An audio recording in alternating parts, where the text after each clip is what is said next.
आज गुरु नानक देव जी का प्रकाशोत्सव पर्व है। इस पावन अवसर पर मैं देशवासियों को बहुत बहुत बधाई देता हूँ, बहुत बहुत शुभकामनाएं देता हूँ। देश इस बात का साक्षी है कि प्रधानमंत्री नरेंद्र मोदी जी ने 2014 से सरकार का कामकाज संभाला है। तब से लेकर आज तक लगातार उनकी सरकार की प्रतिबद्धता किसान और कृषि दोनों के प्रति रही है। परिणाम स्वरूप आप देखेंगे कि विगत 7 वर्षों में मोदी जी के नेतृत्व में कृषि को लाभ पहुंचाने की दृष्टि से अनेक नई योजनाएं आरंभ की गई, जिनका लाभ आज किसानों को मिल रहा है। वर्षों से प्रतीक्षा थी एमएसपी को लागत पर 50% मुनाफा जोड़कर घोषित किया जाए। प्रधानमंत्री जी ने ये निर्णय किया, इसका लाभ किसानों को मिल रहा है। सिर्फ इतना ही नहीं, प्रधानमंत्री नरेंद्र मोदी जी की सरकार ने सरकारी खरीद को लगभग 2 गुना किया। पहले गेहूं और धान 2 ही जिन्सों की खरीद होती थी। मोदी जी के निर्देश के बावजूद कपास, दलहन, तिलहन और मोटे अनाज की भी खरीद प्रारंभ हुई है। देश भर में छोटे किसानों को आय सहायता देने के रूप में पीएम किसान सम्मान निधि योजना आरंभ की गई। 1,62,000 करोड़ रुपया इस योजना के माध्यम से किसानों की जेब में पहुंचाने का काम किया। क्रॉप लोन की तरफ अगर हम ध्यान देंगे तो क्रॉप लोन को इन 7 वर्षों में 2 गुना किया गया है। किसान क्रेडिट कार्ड के कवरेज को भी बढ़ाने के सद प्रयत्न किए गए हैं। कृषि क्षेत्र में अधोसंरचना की कमी लंबे समय से थी। इस अधोसंरचना को बढ़ाने के लिए 1 लाख करोड़ रुपए का इंफ्रास्ट्रक्चर फंड प्रावधानित किया गया, जिस पर काम प्रारंभ हो गया है। अनेक संस्थाओं को इसका लाभ मिलने लगा है। फिर नीम प्रोटीन यूरिया हो, चाहे हमारा सॉइल हेल्थ कार्ड 22 करोड़ किसानों को देने का मामला हो, इन सब दृष्टियों से खेती और किसानी को लाभ पहुंचाने का प्रयत्न प्रधानमंत्री नरेंद्र मोदी जी के नेतृत्व में किया गया। प्रधानमंत्री जी चाहते थे कि किसानों के जीवन में जो बंदिशें हैं उनको खोला जाए।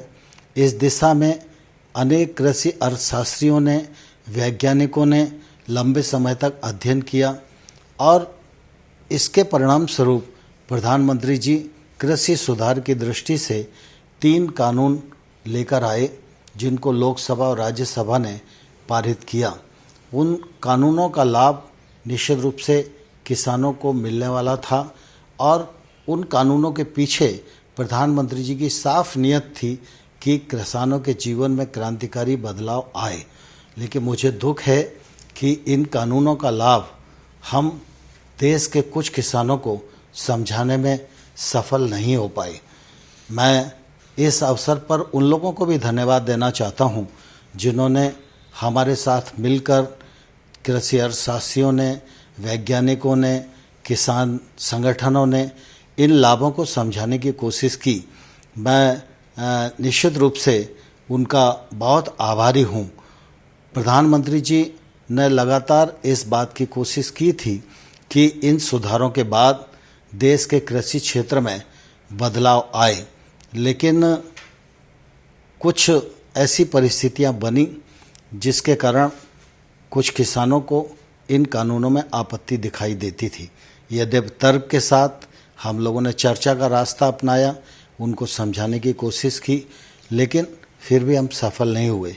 इसलिए प्रधानमंत्री जी ने आज गुरु नानक देव जी के प्रकाश पर्व के अवसर पर इन 3 कानूनों को रद्द करने, रिपील करने का जो निर्णय किया है वह निश्चित रूप से स्वागत योग्य है। प्रधानमंत्री जी यहीं नहीं रुके, साथ ही साथ प्रधानमंत्री जी ने आज यह भी कहा है कि जीरो बजट खेती हो, एमएसपी हो और क्रॉप डाइवर्सिफिकेशन का विषय हो, इन सब पर एक समिति बनाई जाएगी। इस समिति में केंद्र सरकार, राज्य सरकार, किसान, वैज्ञानिक, अर्थशास्त्री, ये सब उस समिति में रहेंगे। यह समिति एमएसपी को प्रभावी और पारदर्शी बनाने की दिशा में और बाकी विषयों को समेटकर अपनी रिपोर्ट देगी। वह रिपोर्ट आने वाले कल में किसानी के क्षेत्र में लाभप्रद होगी, ऐसा मुझे विश्वास लगता है। और इस दृष्टि से आज प्रधानमंत्री जी ने जो निर्णय किया है, यह उनके बड़प्पन और किसानों की भावनाओं के प्रति संवेदनशीलता का परिचायक है। मैं इस ऐतिहासिक निर्णय के लिए प्रधानमंत्री जी का हृदय से धन्यवाद करता हूं, आभार प्रकट करता हूं। नमस्कार, मैं हूं मानक गुप्ता। अगर आपको हमारा ये वीडियो पसंद आया हो तो इसे लाइक और शेयर जरूर करें, और हाँ, हमें सब्सक्राइब और फॉलो करना ना भूलें ताकि आप देश और दुनिया की कोई खबर मिस ना करें। तो जुड़े रहिए हमारे साथ और देखते रहिए न्यूज़ 24।